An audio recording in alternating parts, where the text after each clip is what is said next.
சட்டமன்றத்தை பார்க்கக்கூடிய ஒரு புது படம் ரிலீஸ் ஆனால் எப்படி பார்ப்பாங்க அப்படின்ற மாதிரி உட்காந்து ஒட்டுமொத்த நபரும் பார்க்குறாங்கன்னும் பொழுது பெரிய இன்வால்மெண்ட் ஏற்பட்டிருக்கு. தளபதி அவர்கள் உள்ளே வந்ததுக்கப்புறம் அடுத்தடுத்த நடவடிக்கை சுவாரஸ்யமான நிகழ்வு நடந்து கொண்டு இருக்கிறதுன்னும் பொழுது மக்கள் அவ்வளோ ஆர்வமாக பார்க்குறாங்கன்னா அதுக்கு ஒரே ரீசன், இது எங்களுடைய ஆட்சி, எங்கள் அண்ணன் எங்கள் புள்ள முதலமைச்சராக உட்கார்ந்துருக்கிறாரு, அவர் செய்யக்கூடிய ஆட்சி முறையை நாங்கள் பார்த்து ரசிக்கிறோம், நாங்கள் பார்க்குறோம், அவர் அந்தளவுக்கு வேலை செய்கிறான்றதுக்கான பெரிய நம்பிக்கை.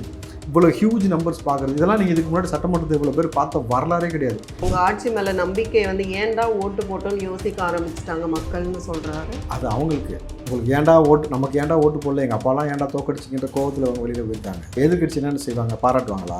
வந்து ஒப்பாரி வைக்கிறாங்க. இன்னும் நிறைய ஒப்பாரி வைக்க வேண்டியதுலாம் இருக்குது. ஜஸ்ட் இப்போவே வந்து அழுது முடிச்சிட்டா அப்படியே இன்னும் டைம் இருக்குது. இன்ஸ்டாவில் ரீல்ஸ் போடுற ஆட்சியாக இல்லாமல் ரியலான ஆட்சியை பண்ணுங்க அப்படின்னு சொல்கிறாங்க. இன்ஸ்டாவில் உட்காந்து இப்போ யார் ஆட்சி பண்ணது? இன்ஸ்டாவில் 2 சின்ன பசங்க இன்ஸ்டாவில் வீடியோ போட்டவனை கூப்பிட்டு உட்காந்து பேசினது யார்? உங்கள் அப்பா தானே, ஸ்டாலின் தானே, முன்னாள் முதலமைச்சர் தானே. 2 பொடி பசங்க இன்ஸ்டாவில் வீடியோ போடுறத பார்த்து நீங்கள் கூப்பிட்றீங்கன்னா அப்போ எவ்வளோ இன்ஸ்டா இன்ஃப்ளூயன்ஸராக நீங்கள் இருந்திருக்கிறீங்க, இன்ஸ்டா அடிக்டாக நீங்கள் இருந்திருக்கிறீங்க. புஷ்பா பட பாணியில் வந்து அந்த சோஃபாக்கள் போய் வர்றது அப்படிங்கிறது விமர்சனத்துக்குள்ளே இருக்குது. அதுக்குள்ளே வந்து கட்டுக்கட்டாக பணம் போகுது அப்படிங்கிறது சொல்கிறாங்க. அது உண்மையா பொய்யா? தலைவர் போகிறதுக்கு முன்னாடி அந்த சோஃபா போகுதுன்னா, இப்போ தலைவர் போகிறதுக்கு முன்னாடி இப்போ விமர்சிக்கிறாங்கல்ல, அவங்க வீட்டுக்கும் தலைவர் போனார்ல, போகிறதுக்கு முன்னாடி அவங்களுக்கு ஹார்ட் அட்டாக் வந்துருச்சுன்னா அதுக்கும் தலைவர் தான் காரணமா? சனாதன தர்மத்தை வந்து ஒழிக்கணும் அப்படிங்கிறது எதிர்க்கட்சி தலைவர் அவர்களுடைய குரலாக இருக்குது. சனாதன தர்மம் அது குறித்து டிவிகேவோட பார்வை என்ன?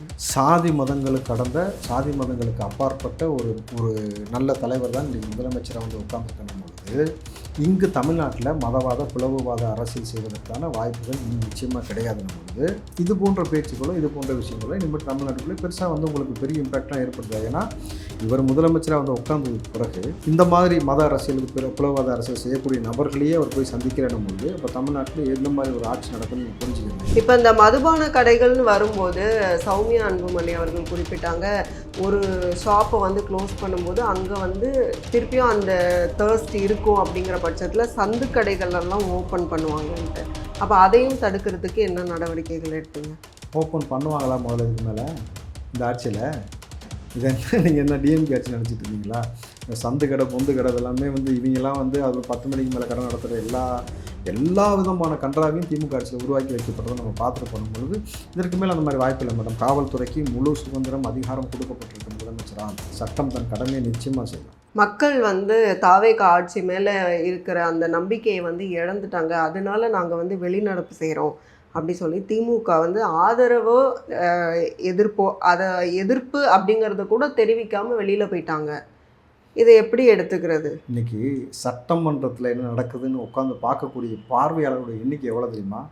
நிறைய கோடிக்கணக்கில் வந்து ஒவ்வொரு சேனல்லையும் உட்காந்து பார்க்குறாங்கன்னும் பொழுது சட்டமன்றத்தை பார்க்கக்கூடிய ஒரு புது படம் ரிலீஸ் ஆனால் எப்படி பார்ப்பாங்க அப்படின்ற மாதிரி உட்காந்து ஒட்டுமொத்த நபரும் பார்க்குறாங்கன்னும் பொழுது பெரிய இன்வால்மெண்ட் ஏற்பட்டிருக்கு. தளபதி அவர்கள் உள்ளே வந்ததுக்கப்புறம் அடுத்தடுத்த நடவடிக்கை சுவாரஸ்யமான நிகழ்வு நடந்து கொண்டு இருக்கிறதுன்னும் பொழுது மக்கள் அவ்வளோ ஆர்வமாக பார்க்குறாங்கன்னா அதுக்கு ஒரே ரீசன், இது எங்களுடைய ஆட்சி, எங்கள் அண்ணன் எங்கள் புள்ள முதலமைச்சராக உட்கார்ந்துருக்கிறாரு, அவர் செய்யக்கூடிய ஆட்சி முறையை நாங்கள் பார்த்து ரசிக்கிறோம், நாங்கள் பார்க்குறோம், அவர் அந்தளவுக்கு வேலை செய்கிறான்றதுக்கான பெரிய நம்பிக்கை. இவ்வளோ ஹியூஜ் நம்பர்ஸ் பார்க்குறது, இதெல்லாம் நீங்கள் இதுக்கு முன்னாடி சட்டமன்றத்தை இவ்வளோ பேர் பார்த்த வரலாறே கிடையாது. நீங்கள் எடுங்க இப்போ. ஆனால் அவர் தான் சொல்கிறாரு, உங்கள் ஆட்சி மேலே நம்பிக்கை வந்து ஏன்டா ஓட்டு போட்டோன்னு யோசிக்க ஆரம்பிச்சிட்டாங்க மக்கள்னு சொல்கிறாரு. அது அவங்களுக்கு உங்களுக்கு ஏன்டா ஓட்டு, நமக்கு ஏன்டா ஓட்டு போடல, எங்கள் அப்பாலாம் ஏன்டா தோக்கடிச்சிக்கின்ற கோவத்தில் அவங்க வெளியில் போயிருக்காங்க. நீங்கள் வித்தியாசம் புரிதலை, இத்தனை கோடி நபர்கள் சட்டமன்றத்தை பார்க்கும் பொழுதே மக்கள் எவ்வளோ ஆர்வமாக இருக்கான்னு புரிச்சிட்டாங்கல்ல. அவங்க வழக்கம் போல் மேடம், நீங்கள் எதிர்கட்சி என்னென்னு செய்வாங்க, பாராட்டுவாங்களா? வந்து ஒப்பாரி வைக்கிறாங்க. இன்னும் நிறைய ஒப்பாரி வைக்க வேண்டியதெல்லாம் இருக்குது. ஜஸ்ட் இப்போவே வந்து அழுது முடிச்சிட்டா அப்படியே இன்னும் டைம் இருக்குது, நிறைய அழக வேண்டியதெல்லாம் இருக்கும். ஏன்னா அவ்வளோ தவறுகள் செஞ்சுருக்கீங்க. மக்கள் சாட்சி, ஆட்சி சாட்சி, வெள்ளை அறிக்கை சாட்சியாக வரும், முதலமைச்சர் அதை காட்சிப்படுத்துவார். இன்ஸ்டாவில் ரீல்ஸ் போடுற ஆட்சியாக இல்லாமல் ரியலான ஆட்சியை பண்ணுங்க அப்படின்னு சொல்கிறாங்க. அப்போ அந்த ரீல்ஸு சோஷியல் மீடியாவில் வந்து ஒரு சின்ன விஷயத்தையே வந்து எடுத்து வந்து ஆமாம் நாங்கள் இப்படி அப்படின்னு பூம் பண்ணுறீங்க, அந்த மாதிரி இல்லாமல் ரியலிஸ்டிக்காக ஒரு ஆட்சியை நடத்துங்கன்னு அவர் சொல்கிறார். இன்ஸ்டாவில் உட்காந்து இப்போ யார் ஆட்சி பண்ணது? இன்ஸ்டாவில் 2 சின்ன பசங்க இன்ஸ்டாவில் வீடியோ போட்டவனை கூப்பிட்டு உட்காந்து பேசினது யார்? உங்கள் அப்பா தானே, ஸ்டாலின் தானே, முன்னாள் முதலமைச்சர் தானே. 2 பொடி பசங்க இன்ஸ்டாவில் வீடியோ போடுறத பார்த்து நீ கூப்பிட்றீங்கன்னா அப்போ எவ்வளோ இன்ஸ்டா இன்ஃப்ளூயன்ஸராக நீங்கள் இருந்திருக்கிறீங்க, இன்ஸ்டா அடிக்டாக நீங்கள் இருந்திருக்கிறீங்க. எடப்பாடியெல்லாம் கூட சொன்னார் இன்ஸ்டாவில் ஒரு எவ்வளோ அடிக்டாக இருந்தாருன்னு உதயநிதி. அதனால் நான் சொல்ல விரும்பலை. புரியுதுங்களா? நாகரிகம் கருந்து நானும் கடந்து போகிறேன். அப்போது இன்ஸ்டா அப்படின்றதெல்லாம் வந்து நீங்கள் அது பின்னாடி போய் சுற்றுனீங்களே தவிர நாங்கள் சுற்றலை. உதயநிதியோ உங்கள் அப்பாவோ இன்ஸ்டாவை பார்த்துக்கிட்டே உட்காந்துருந்தீங்க, சின்ன பசங்களாம் கூப்பிட்டு பேசுனீங்களே தவிர இன்றைக்கி இன்ஸ்டா முழுக்க தளபதி அவர்கள் செஞ்ச விஷயத்தை யங்ஸ்டர்ஸ் எடுத்து பரப்புகிறான். அவன் அடுத்தடுத்து மக்கள்கிட்ட கொண்டு போய் சேர்க்குறான். அப்போ இன்னும் வந்து இவங்க திமுக ஓட்டு போட்டாங்களாச்சு, இவனுக்கு போய் ஏன்டா ஓட்டு போட, இன்னும் இப்போ இவ்வளோ நல்ல செய்கிறார் மனுஷன், இவருக்கே சேர்த்து போட்டுக்கலாமேன்னு பேச ஆரம்பிச்சிட்டாங்க. அவங்க கேட்க ஆரம்பிச்சிட்டாங்க. அந்த வயிற்றுச்சலில் பேசுகிறது அவ்வளோதான். நிறைய எல்லா கட்சி தலைவர்களையும் சந்திச்சுட்டு இபிஎஸ் அவர்களை மட்டும் ஏன் போய் விஜய் சந்திக்கலை அப்படிங்கிறது கேள்விக்குள்ளாக்கப்படுது. இபிஎஸ் அவர்கள் வந்து எந்த அணிக்கு எதிராக வந்து இருக்காங்களோ அந்த அணியை போய் விஜய் சந்திக்கிறாருன்னா அப்போ என்ன இதில் இருக்குது? ஃபஸ்ட்டு விஷயம் அது அவருடைய சாய்ஸ், யாரை சந்திக்கணும். 2வது விஷயம் அவர் பிஜேபி எடுக்கிறத அதனால் போய் சந்திக்கலை. ரொம்ப சிம்பிள் கான்செப்ட். அப்போ இவங்களும் பிஜேபியோட கூட்டணியில இருந்து இல்லைன்ட்டாங்களே, அவங்க தான் இப்போ நாங்கள் அதை விட்டு வெளியில் வந்துட்டாங்கல்ல, முடிஞ்சு போச்சுல. அப்போ பிஜேபியில இருந்து வெளியில டிடிவியை போய் பார்த்தாரா? ஆதரவு டிடிவியை போய் பார்த்தாரா? வெறும் எடப்பாடி மட்டும் சொல்கிறீங்க, டிடிவியும் பார்க்கல. இல்லை, புரிஞ்சுக்கோங்க. அதுதான் கான்செப்ட். பிஜேபியோடு நீங்கள் உட்காந்துருந்தீங்கன்னா உங்களை வந்து யாரும் பார்க்க மாட்டாங்க, மக்கள் உங்களை புறக்கணிப்பாங்க. மதத்தை தூக்கி கொண்டு பிளவுவாத அரசியல் செய்யக்கூடிய நபரோடு ஒட்டுமில்லை உறவுமில்லைன்னு தளபதி ஆரம்பத்துலேருந்தே சொன்னார். அதைத்தான் இன்றைக்கி நடைமுறை செஞ்சுக்கிட்டு இருக்கிறார். நம்மளுக்கு நீங்கள் என்றைக்கு உணவு கலாச்சாரம், உடை கலாச்சாரம், மத வழிபாட்டிலாம் நீங்கள் வந்து ஏறாகுடம் பண்ணிக்கிட்டு அதையே திமுக போன முறை செஞ்சிச்சு. ஆர்எஸ்எஸ் ஊர்வலம் வரும்பொழுது மசூதிக்கு திரை போட்டாங்க. புரியுதுங்களா? அந்த இடத்துல போலீஸ் எக்ஸ்ட்ரா போட்டு அசம்பாவிதம் நடக்காமல் செய்யாமல் போட்டாங்க. நம்மளது பிஜேபி என்ன நினைக்கிறதோ அதை வந்து 2 கட்சியும் மாறி மாறி செஞ்சுக்கிட்டு இருந்த நபர்களோடு ஒட்டுமில்லை உறவும் நின்றதில் முதல்வர் அவர்கள் ரொம்ப தெளிவாக இருக்கிறாருன்னு புரிஞ்சுக்கணும். புஷ்பா பட பாணியில் வந்து அந்த சோஃபாக்கள் போய் வர்றது அப்படிங்கிறது விமர்சனத்துக்குள்ளே இருக்குது. அதுக்குள்ளே வந்து கட்டுக்கட்டாக பணம் போகுது அப்படிங்கிறது சொல்கிறாங்க.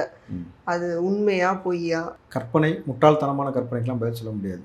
இவர்கள் தலைவர் போகிறதுக்கு முன்னாடி அந்த சோஃபா போகுதுன்னா, இப்போ தலைவர் போகிறதுக்கு முன்னாடி இப்போ விமர்சிக்கிறாங்கல்ல, அவங்க வீட்டுக்கும் தலைவர் போனார்ல, போகிறதுக்கு முன்னாடி அவங்களுக்கு ஹார்ட் அட்டாக் வந்துருந்துச்சுன்னா அதுக்கும் தலைவர் தான் காரணமா? உனக்கு ஏதாவது பைல்ஸ் பிரச்சனை இருந்தால் அதுக்கு அவர் தான் காரணமா? இதெல்லாம் வந்து அதான் சொன்னல, உன்னுடைய அதீத கற்பனையும் மக்கள் மத்தியில் தொடர்ச்சியாக வந்து இவருக்கு ஏதாவது ஒரு நெகட்டிவான ஒரு ஷேட் கொண்டு வரதுக்கான முயற்சி. நீ ஆட்சியில் உட்காந்துருக்கும் பொழுதே நீ எவ்வளவோ முயற்சி எடுத்து நடக்கல, மக்கள் நம்பலை. இன்றைக்கி அவர் ஆட்சியில் உட்காந்து நல்லாட்சி கொடுத்துட்ருக்காரு. 10 காசுக்கு பிரயோஜனம் இல்லை. ஒன்று மாதிரி விமர்சனம் பண்ணுறது இன்னும் கூடுதல் விருப்பை சம்பாதித்து கொடுக்கும் இந்த மாதிரி விமர்சனம் செய்பவர்களுக்கு மக்கள் மத்தியில். அப்படின்னும் பொழுது நாகரிகமாக அரசியலை கையாள தெரிஞ்சுக்கணும். அந்த நாகரிகத்தை கற்றுக் கொடுத்துருக்கிறாரு. முதல்வராக முன்னாள் முதலமைச்சராக இருந்த ஜெயலலிதா அவரும் கலைஞர்களும் இப்படி ஒரு பரஸ்பரமான ஒரு உறவை ஏற்படுத்தி கொண்டதே இல்லைன்னும் பொழுது இவர் முதலமைச்சர் ஆன பிறகு அத்தனை தலைவர்களையும் போய் சந்திச்சிருக்கிறாரு. இன்னும் சொல்லப்போனால் கடுமையாக விமர்சனம் பண்ண சீமான் அவர்கள் எல்லாம் பார்த்தீங்கன்னாக்கா சந்திச்சிருக்கிறாருன்னும் பொழுது அவர் ஒரு பண்பாளராக நடந்து கொண்டார். நீங்கள் அந்த பண்பை தெரிந்து கொண்டு பண்பாளர் நடந்து அதுவும் ஒரு சூழ்ச்சி அரசியல் அப்படின்லாம் அவங்க கட்சியிலேருந்து இப்போவும் பேசுகிறத கேட்க முடியுது. எது சூழ்ச்சி அரசியல்? 15 வருஷமாக அவங்களுக்கு ஓட்டே போடாதா? 15 வருஷமாக அவங்களுக்கு ஓட்டு போடாத சூழ்ச்சி அரசியலா? மைக்கை பார்த்தோன்னே பாஞ்சு பேசுகிற மனுஷன் மைக்கை பார்த்தோன்னே இன்றைக்கி போப்பா அப்படின்ட்டு போகிறாரு, அது சூழ்ச்சி அரசியலா? நல்ல ஒரு விஷயம் புரிஞ்சுங்க மேடம். ஏதாவது இவரை விமர்சிப்பது தான் எங்கள் வேலைன்னு சொல்லி திமுக கூட சேர்ந்துக்கிட்டு இந்த மாதிரி வந்து நாம் தமிழரும் பேசினாங்க. சீமானிடம் அந்த கேள்வி கேட்கப்படும் பொழுது ஆமாம் நாங்கள் விஜய் கடுமையாக எதிர்ப்போம், அவரை அழிப்போம், இங்கேருந்து நாங்கள் களத்தில் விட மாட்டோம், ஆச்சா பூச்சான்னு பேசுனீங்க. நம்ம அன்றைக்கே சொன்னோம், அவர் மக்களுக்காக வந்திருக்கிறாரு, நேர்மையாக வந்திருக்கிறாரு. அவர் போய் பிஜேபிக்கு ஓட்டு கேட்கல உங்களை மாதிரி, அவர் போய் சசிகலா எடப்பாடி சேர்த்து வைக்க உட்காரல, அவர் மக்களுக்காக வந்து நிற்கிறார். நீங்கள் இப்படி பேசுனீங்கனாக்கா உங்களுடைய ஓட் பர்சன்டேஜ் பாதியாக குறைஞ்சிடும், மக்கள் மறுபடியும் உங்களுக்கு ஒரு வாய்ப்பு கூட கொடுக்க மாட்டாங்கன்னு சொன்னோம். நடந்தேறியது. ஸோ நல்லா புரிஞ்சுங்க, ஒரு காலம் தேர்வு செய்த ஒரு தலைவனை நீங்கள் இப்படி அவதூறுகளை நீங்கள் எடுத்துக்கொண்டு வந்து விமர்சனம் செய்தீர்கள் என்றால் மீண்டும் காலம் உங்களுக்கு மிக சரியான ஒரு பாடத்தை உங்களுக்கு கற்பிக்கணும் பொழுது வரலாற்றில் நீங்கள் வந்து இன்னும் மோசமான பக்கங்களில் தான் நீங்கள் உங்களுடைய பெயர்கள் இடம்பெறும். அப்புறம் காலப்போக்கில் வரலாற்றிலேருந்து இடம்பெறாமல் போவதற்கான வாய்ப்பும் இருக்கும். இன்னமும் வந்து ஏன்னா இப்போ விஜய் அவர்கள் ஆட்சி அமைச்சதுக்கு அப்புறமாவது அவருடைய அந்த பலத்தை வந்து புரிஞ்சுப்பாங்க அப்படின்னு நினச்சா, இன்னமும் வந்து சயின்டிஸ்ட் ஒருத்தர் அப்துல் கலாம் அவர்களுடைய கூட இருந்தவர்னு சொல்லுவாங்க, அவர் வந்து திரும்பவும் வந்து சொல்கிறாரு இவிஎம் மெஷினில் வந்து கோளாறு இருக்குது, அதில் வச்சு தான் வந்து டிவிகே ஜெயிச்சிருக்கிறாங்க அப்படின்னு சொல்கிறாரு. இல்லை யாருக்கு கோளாறுன்னு கூப்பிட்டு மருத்துவ பரிசோதனை செஞ்சு தெரிஞ்சிடும். எப்படி அது இவ்வளோ பெரிய வேவ் இருக்கு, இவ்வளோ பெரிய வேவ் இருந்துச்சு உங்களுக்கு தெரியும். இவ்வளோ நபர்கள் வந்து கிரவுண்டில் வந்து இறங்கி ஓட்டு போட்டாங்க. தளபதி அவர்கள் சொன்னது போல் ஒரு விரல் புரட்சி போல் ஒரே ஒரு ஓட்டு டிசைட் பண்ணி மாற்றுச்சா? அந்த ஒரு ஓட்டு யார் போட்ட தெரியுமா உங்களுக்கு? ஃபாரின்லேருந்து வந்து போட்டு போன ஓட்டு. ஃபாரின்லேருந்து மஸ்கட்லேருந்து வந்து ஓட்டு போட்டு போனாங்க. அந்த நபர்கள் நேற்று என்கிட்ட பேசினாங்க. மஸ்கட்லேருந்து நம்மளுடைய டிவிக்கு சார்பாக எல்லாம் இருக்காங்கல்ல, ஏன்னா நாங்கள் வந்து ஓட்டு போட்டு போனோம், அந்த ஒரு ஓட்டு அது எங்கள் ஓட்டாகவும் இருக்கலாம். ஏன்னா மஸ்கட்லேருந்து 1 லட்சம் செலவு பண்ணி வந்து போட்டு போனாங்கல்ல. இப்போ எவ்வளோ பெரிய ரெவல்யூஷன் ஏற்பட்டுக்குன்னு உங்களுக்கு புரியுதா? அந்த ரெவல்யூஷன் இது வைத்திருச்சு. ஈனோவோ குளுக்கோஸோ வாங்கி கொடுக்க சொல்லலாம். சனாதன தர்மத்தை வந்து ஒழிக்கணும் அப்படிங்கிறது எதிர்க்கட்சி தலைவர் அவர்களுடைய குரலாக இருக்கு. சனாதன தர்மம் அது குறித்து டிவிகேவோட பார்வை என்ன? சாதி மதங்களுக்கு அப்பாற்பட்ட ஒரு நல்ல தலைவர் தான் இன்றைக்கி முதலமைச்சராக வந்து உட்கார்ந்துருக்கணும் பொழுது, இங்கு தமிழ்நாட்டில் மதவாத பிளவுவாத அரசியல் செய்வதற்கான வாய்ப்புகள் இன்னும் நிச்சயமாக கிடையாதுன்னும் பொழுது, இது போன்ற பேச்சுக்களோ இது போன்ற விஷயங்களோ இனிமேட்டு தமிழ்நாட்டுக்குள்ளே பெருசாக வந்து உங்களுக்கு பெரிய இம்பேக்ட்லாம் ஏற்படுத்துது. ஏன்னா இவர் முதலமைச்சராக வந்து உட்கார்ந்ததுக்கு பிறகு இந்த மாதிரி மத அரசியலுக்கு பிளவாத அரசியல் செய்யக்கூடிய நபர்களையே அவர் போய் சந்திக்கிறேன்னும் பொழுது, அப்போ தமிழ்நாட்டில் எந்த மாதிரி ஒரு ஆட்சி நடக்கும்னு நீங்கள் புரிஞ்சுக்கங்க. இவர்கள் காலங்காலமாக இந்த ஹிந்தி எதிர்ப்பு, தமிழை வளர்க்குறோம் அப்படி நாடகம் போடுறது, இந்த மாதிரியான விஷயங்களை பேசுறது அப்படின்னும் பொழுது இதைத்தான் திமுக கையில் எடுத்துகிட்டு அதுலேயும் பெரிய படுதோல்வி அடைஞ்சிருக்கிறாங்கல்ல. கேலோ இந்தியா நடக்கும்பொழுது விளையாடு இந்தியான்னு கூட பேர் வைக்கிறதுக்கு முதுகெலும்பு இல்லாத நபர்கள்லாம் இன்றைக்கி வந்து இது போன்ற பேச்சுக்களை பேசுகிறாங்க. அப்போது மறுபடியும் எங்கே போகிறாங்க உங்களுக்கு புரியுதா? உங்களுக்கு சாதிய மதவாத அரசியலுக்குள்ளே நுழைவதற்கான ஒரு முன்னெடுப்பு. இப்போ மறுபடியும் அதை வச்சு தமிழ்நாட்டுக்குள்ளே ஏதாவது ஒரு விஷயத்தை செய்யலாம்ன்றதுக்கான முன்னெடுப்பு. நீ பிஜேபியோட சேர்ந்தானே உட்காந்துருக்கேன்னு தான் ஊருக்கே தெரியுது. திமுக தான். அதிமுக உங்களுக்கு வெளிப்படையாக தெரியும். அப்படின்னும் பொழுது இதுதான் நடந்துக்கிட்டு இருக்கணும் பொழுது, இவர் சாதி மதங்களை கடந்த ஒரு தலைவனாக இருக்கும் பொழுது அது போன்ற ஆட்சி தான் நடக்கணும் பொழுது நிச்சயமாக தளபதி சொன்னது போல் எல்லோரும் நல்லா இருப்போம். இந்த மதவாத பிளவுவாத இந்த வேலைக்கு இடம் இருக்காது. இனிமேட்டு போதை கலாச்சாரம், இந்த பெண்கள் மீது கை வைக்கக்கூடிய நபர்கள் மீது சட்டம் மிக கடுமையாக வந்து நடவடிக்கை எடுப்பான்றதுல ரொம்ப தெளிவாக உறுதியாக இருக்கும் பொழுது கான்ஃபிடண்டாக இருங்க, நல்லாயிருக்கும். நீட்டு வந்து முக்கியமான விஷயம். அதில் வந்து என்னென்னா, இப்போ +2 மார்க்கே போதும், நீட்டு வந்து வேணான்னு சொல்லிட்டு லெட்டர் எழுதியிருக்காங்க. அப்போ லெட்டர் எழுதுறதை பொறுத்த வரைக்கும் நிறைய இப்போ எம்கே ஸ்டாலின் அவர்கள் இருக்கும்போது கூட தான் நிறைய லெட்டர்ஸ் எழுதியிருக்காங்க. ஆனால் அதன் மூலமாக வந்த விளைவுகள், ஃபேவரான திங்ஸ் என்ன அப்படின்னு பார்க்கும்போது ஒன்றுமே இல்லை. அப்போது இந்த லெட்டர் எழுதுறது மூலமாக நீட்டை வந்து எப்படி ஒழிக்க முடியும்? எப்படியும் அது சென்ட்ரல் கவர்மெண்ட் கையில் தான் இருக்குது. அப்போ அழுத்தம் கொடுக்கறது மூலமாக இதை எப்படி தைரியமாக அழுத்தம் கொடுக்குறாரு ஆரம்பிச்சிருக்கிறாருல. 3 நாள் கூட ஆகலைல்ல, ஆரம்பிச்சிட்டார்ல. வெயிட் பண்ணி பாருங்கள். மாணவர்களுக்கு எவ்வளோ ஃபேவரான விஷயத்த ஒரு முதலமைச்சர் இருந்து இந்த ஸ்டேட்டில் செய்யணுமோ நிச்சயமாக செய்வார். அது மட்டும் கிடையாது, டிஎன்பிஎஸ்சி எக்ஸாமுக்கெல்லாம் வந்து ஃப்ரீயாக வந்து எஜுகேஷன் கோச்சிங் சென்டர் ஆரம்பிச்சிருக்காங்க. அதை வந்து கவர்மெண்ட்டே வந்து சொல்லியிருக்கு. போனும் பொழுது அதை வந்து உட்காந்து படிப்பதற்கான முன்னெடுப்பு எடுத்திருக்காங்க பொழுது நிறைய எஜுகேஷன் சம்மந்தப்பட்ட இனிஷியேட்டிவ் இனி அறிக்கைகள் வந்து கொண்டே இருக்கும் மேடம். நீட்டை பொறுத்த வரைக்கும் இன்னொரு விஷயம் என்னென்னா, இப்போ +2 மார்க் மட்டும் போதும் அப்படின்னு ஒரு முடிவை எடுக்கும்போது, ஏற்கனவே அதில் இன்கேஸ் வந்து நிறைய பேர் வந்து அந்த மார்க் எடுக்காமல் போனாங்கன்னா அவங்களுக்கு அதர் ஆப்ஷன் வந்து மெடிக்கல் சீட் கிடைக்கிறதுக்கு என்ன இருக்குது? நீட்டுங்கும் போது எல்லாருமே அந்த என்ட்ரன்ஸ் எழுதுவாங்க. இதில் வாய்ப்பு கிடைக்கலன்னா கூட அதில் எழுதி பாஸ் ஆவாங்க. 1 வருஷம் கோச்சிங், 2 வருஷம் கோச்சிங், அப்படி படித்து கூட டாக்டர் ஆயிடுவாங்க அப்படிங்கிற ஒரு பாசிபிலிட்டி அதில் இருக்குல்ல. இல்லை, அது முதலமைச்சர் நீங்கள் வந்து இப்போ தான் அவர் பேசியிருக்கிறாரு. இந்த மாதிரியான ஒரு இது இருக்குன்னு சொல்லி கோரிக்கை வச்சாக்கா நிச்சயமாக அதை பரிசீலனை பண்ணுவாங்க. ஏன்னாக்கா இங்கே நீட்டை பொறுத்த வரைக்கும் ஃபீஸ் ஸ்ட்ரக்சர் தான் பெரிய தொந்தரவு. மாணவர்களுடைய பெற்றோர்கள் தற்கொலை பண்ணிக்கிட்டாங்க. மாணவர்கள் தற்கொலை பண்ணிக்கிட்டதுக்கு ஃபீஸ் ஸ்ட்ரக்சர் தான் மிக முக்கியமான காரணம். அப்படின்னும் பொழுது எல்லாமே அவரிடம் கொண்டு சேர்க்கப்பட்டிருக்கணும் பொழுது நிச்சயமாக அதுக்கான பரிசீலனை, அதுக்கான வேலைகள் நடந்து கொண்டே இருக்கும். விரைவில் அதுக்கான என்ன தகவல்ன்றது முதல்வர் தெரிவிப்பார். அப்புறம் வந்து மதுபான கடைகளை பொறுத்த வரைக்கும் அந்த சீர்திருத்தங்கள் கொண்டு வரும்போது முழுமையாக வந்து ஒழிக்கிறது கஷ்டம். இன்னொன்று ஒரு முக்கியமான விஷயம் என்னென்னா, அந்த மது கடைகளில் கிடைக்கக்கூடிய அந்த மதுபானங்கள் இருக்குல்ல, இப்போ ஒயின் ஷாப்ஸில் கிடைக்கக்கூடிய அந்த மதுபானங்கள் வந்து அது ரியலான மதுபானங்களே கிடையாது. அது வந்து ஒரு ரொம்ப லோ குவாலிட்டியில் இருக்கக்கூடிய ஒரு விஷம் அப்படின்னு சொல்லிட்டு கூட மூத்த அரசியல்வாதிகள் கிட்ட பேசும்போதுலாம் சொன்னாங்க. அப்போது ஒரு நார்மல் பர்சன் ஒரு 120 ருபீஸ் வந்து ஒரு நாளைக்கு சம்பாதிக்கிறாங்க. அப்படிங்கும்போது அவங்க வந்து போய் அதை வாங்குறாங்கன்னா அவங்களுக்கு வந்து ஒரு தரமான ஒரு மதுபானமே விற்கப்படுவது இல்லை. அப்படிங்கும்போது அது ரிலேட்டடாக என்ன பண்ணுவீங்க? 70 வருஷமாக அவங்க பண்ணி வச்ச கோளாறு இப்போ கேட்குறீங்க 7 நாளுக்குள்ளே. பதவி ஏற்ற அன்னைக்கு முதலமைச்சர் சொன்ன வார்த்தை நீங்கள் கவனிச்சிருப்பீங்க. நம்ம கூட இருக்க நபர்கள், அது அமைச்சராக இருக்கட்டும், எம்எல்ஏவாக இருக்கட்டும், கட்சியில் இருக்கக்கூடிய சாதாரண தொண்டன் வரைக்கும் நம்ம ஜெயிச்சிட்டோம், டிவிக்கு ஆட்சி வந்துருச்சு, ஒரு ஆட்டம் ஆடலாம் நினச்சிங்கனாக்கா அப்படி ஒரு நினப்பு இருந்தால் கூட அதை அழிச்சிருங்கன்னு சொல்லிட்டாரு. அப்படின்னும் பொழுது அவர் கூட இருக்கக்கூடிய கட்சியில் எத்தனை வருஷம் பயணித்த நபர்களாக இருந்தாலும் அமைச்சராக இருந்தாலுமே நடவடிக்கை எடுப்பணும் பொழுது அது யாருக்கெல்லாம் பொருந்தோம்? அமைச்சர்லேருந்து சாதாரண தொண்டன் வரைக்கும் சொல்லிட்டாருன்னும் பொழுது அதில் அதிகாரியும் உட்படுவாங்க, எல்லா நபரும் உட்படுவாங்க. It's a clear message for everyone. எல்லா துறைக்கும் தான். இப்போ இந்த மதுபான கடைகள்னு வரும்போது சௌமியா அன்புமணி அவர்கள் குறிப்பிட்டாங்க, ஒரு ஷாப்பை வந்து க்ளோஸ் பண்ணும்போது அங்கே வந்து திருப்பியும் அந்த தேர்ஸ்ட் இருக்கும் அப்படிங்கிற பட்சத்தில் சந்து கடைகளெல்லாம் ஓப்பன் பண்ணுவாங்கன்ட்டு. அப்போ அதையும் தடுக்கிறதுக்கு என்ன நடவடிக்கைகள் எடுப்பீங்க? ஓப்பன் பண்ணுவாங்களா முதல்ல இதுக்கு மேலே இந்த ஆட்சியில்? இதை என்ன நீங்கள் என்ன டிஎம்கே ஆட்சி நினச்சிட்டு இருந்தீங்களா? இந்த சந்து கடை பொந்து கடை இதெல்லாமே வந்து இவங்கெல்லாம் வந்து அது 10 மணிக்கு மேலே கடை நடத்துகிற எல்லா விதமான கன்றாவையும் திமுக ஆட்சியில் உருவாக்கி வைக்கப்பட்டதை நம்ம பார்த்துட்டு பண்ணும்பொழுது இதற்கு மேலே அந்த மாதிரி வாய்ப்பு இல்லை மேடம். காவல்துறைக்கு முழு சுதந்திரம் அதிகாரம் கொடுக்கப்பட்டிருக்கு முதலமைச்சரால். சட்டம் தன் கடமையை நிச்சயமாக செய்யும். அந்த மாதிரி ஒரு இன்ஃபர்மேஷன் கிடைச்சாலே யாராக இருந்தாலும் தூக்குவாங்க. அது திமுகவுடைய அமைச்சர் திமுக அமைச்சர் இப்போ கிடையாது, திமுகவில் இருக்கக்கூடிய எம்எல்ஏவாக இருந்தாலும் சரி, முன்னாள் அமைச்சர்கள் அவங்களே நேரடியாக செஞ்சாலும் சரி, சட்டம் தன் கடமையை செய்யும். முதலமைச்சர் அவர்களுடைய அந்த ட்ரெஸ் கோடு ஒவ்வொருத்தரும் ஒரு விதமாக டீகோட் பண்ணுறாங்க. அது வந்து மோஸ்ட்லி நீதிக்கான அடையாளம் அப்படின்னு சொல்கிறாங்க. அதாவது ஊழலை வந்து ஒழிக்கிறாங்க அப்படிங்கும்போது அது வந்து ஒரு நீதியை வந்து கொண்டு வரணும் அப்படிங்கிறதுக்காக இந்த ட்ரெஸ் கோடை வந்து விஜய் அவர்கள் செலக்ட் பண்ணியிருக்காங்கன்னு சொல்கிறாங்க. மோஸ்ட்லி அட்வொகேட்ஸ் அதை சொல்கிறாங்க. அது நீதிக்கான அடையாளம். சில நபர்கள் வந்து அதை கேலியாக திமுக நபர்கள் சொன்னதையும் கேள்விப்பட்டோம்.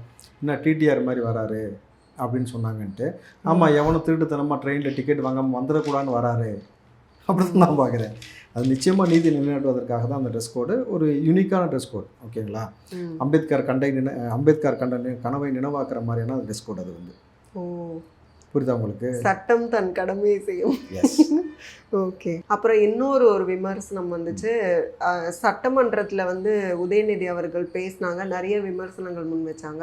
ஆனால் விஜய் அவர்கள் வந்து அப்போது எதுவும் ரிப்ளை கொடுக்காம வீட்டுக்கு போயிட்டு அதுக்கப்புறம் ரிப்ளை பண்ணுறாரு அப்படின்னு சொல்லியிருக்காங்க. அது சட்டமன்றத்தில் பேச வேண்டிய விஷயமா இருந்திருக்காரு, அவ்வளோதான். ஆனாலும் யோசிச்சு நீங்கள் வந்து அப்போ வந்து உங்களுக்கு பதில் கொடுக்கறதுக்கு வந்து கெப்பாசிட்டி வீட்டுக்கு போயிட்டு சொல்லியிருக்காரு. கடுப்பு ஏற்றுறவன்ட்ட கம்முனும், உசுப்பு ஏற்றுறவன்ட்டு மூணு இருக்கணும்ட்டு. கரெக்டுங்களா? இதை தாண்டி எதை பேசணுமோ ஆக்கப்பூர்வமான விஷயத்தை உதயநிதி பேசினார்னா பரவாயில்ல. நீங்கள் ஆக்கப்பூர்வமாக இல்லாத சில விஷயங்களை வந்து ஏதோ இன்றைக்கி வந்து நமக்கான ஆட்சி அதிகாரம் பறி போயிடுச்சு, நம்ம அப்பாவே தோத்துட்டார், நம்ம ஏதாவது வந்து இடத்துல பேசி நம்ம தான் ஒரு பெரிய ஆள் நிரூபிக்கணுன்ற மாதிரியான ஒரு முன்னெடுப்பை தன்னை அதிமேதாவியாக காட்டிக்கொள்வதற்காக பேசியிருந்தால் கூட அமைதியாக கடந்து போயிருக்கலாம்ல. நீங்கள் மக்கள் நலன் சார்ந்து ஒரு விஷயம் கேள்வி கேளுங்க, பதில் வரும்.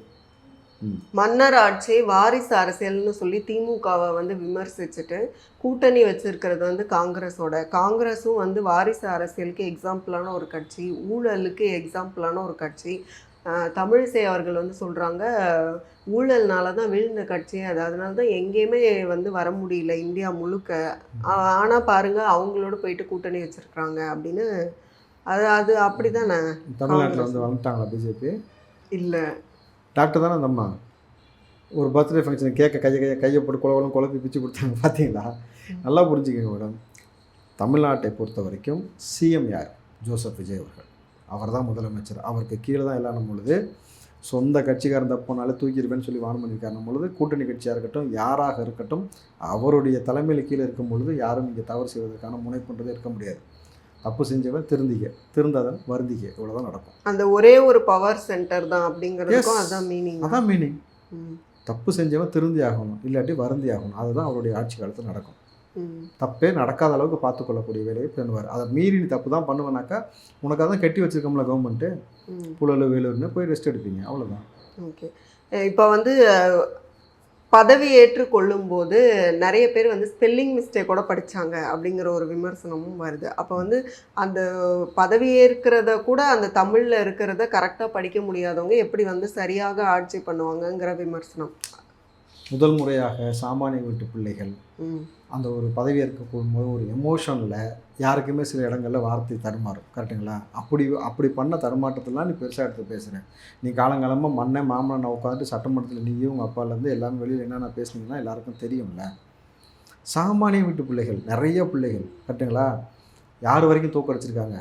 முன்னாள் அமைச்சர்கள் முதல் கொண்டு அந்த கட்சியோடைய தலைவர், திமுகவுடைய தலைவராக இருந்த ஸ்டாலின் அவர்களையும் பொதுச் செயலாளர்லேருந்து எல்லா நபர்களையும் தோக்கடிச்சிருக்காங்க. நம்மளுது நீங்கள் இந்த டிஃப்ரென்ஷியேட் தான் பார்க்கணும். இது ஒரு உணர்ச்சி வசப்பட்டு முதல் முறையாக அந்த மாதிரி ஒரு நிகழ்வு வாழ்க்கையில் நடக்கும் பொழுது ஒரு எமோஷன், அவ்வளோதான். நமது அரசு அப்படின்னு சொல்லி வன்னியரசு அவர்கள் வந்து குறிப்பிட்டாங்க அப்படிங்கிறது அதுக்கான மீனிங் என்ன? இது திருமாவின் காலம்னு ஆல்ரெடி அவங்க வந்து ஒரு போஸ்ட் போட்டிருந்தாங்க. அப்போ வந்து அவங்களோட ஆட்சி அப்படிங்கிற மாதிரி அவங்க இருக்காங்க. எல்லாருக்குமான ஆட்சி. ம். பிஜேபியை தவிர்த்துட்டு, பிஜேபி சப்போர்ட்ஸை தவிர்த்துட்டு இது எல்லாருக்குமான ஆட்சி. அவர் தான் சொன்னார், இவர் எல்லாருக்கும் அவர் தான் முதலமைச்சர். ம். இப்போ அவங்க அந்த மாதிரி வந்து நமது ஆட்சின்னு சொல்லி அவங்க இவ்வளோ வருஷமாக திராவிட மாடல் ஆட்சி கூட திமுகவோட கூட்டணி இருந்த பொழுது வராத வார்த்தை இன்றைக்கி வருதுனாக்கா அவ்வளோ நம்பிக்கை ஏற்பட்டுருக்குன்னு அர்த்தம் தளபதி அவர்கள் மீது. நீ அதை அப்படி தான் பார்க்கணும். அடுத்து இந்த திருச்சி கிழக்கில் வந்து யாரை வேட்பாளராக போட போகிறாங்க அப்படிங்கிற அந்த எதிர்பார்ப்பு வந்து ஒவ்வொரு நாளும் வந்து இவங்க வேட்பாளர் அவங்க வேட்பாளர்னு ஒரு ஒரு நியூஸை வந்து ஊடகங்கள் கட்டமைக்குது. அது எதுவும் எனி ஹிண்ட்? முதலமைச்சர் சொல்லும் வரை அமைதியாக இருப்போம். அவ்வளோதான். Okay, not yet confirmed. முதலமைச்சர் சொல்லும் வரை. மிக்க நன்றி உங்களுடைய நேரத்துக்கும். நன்றி.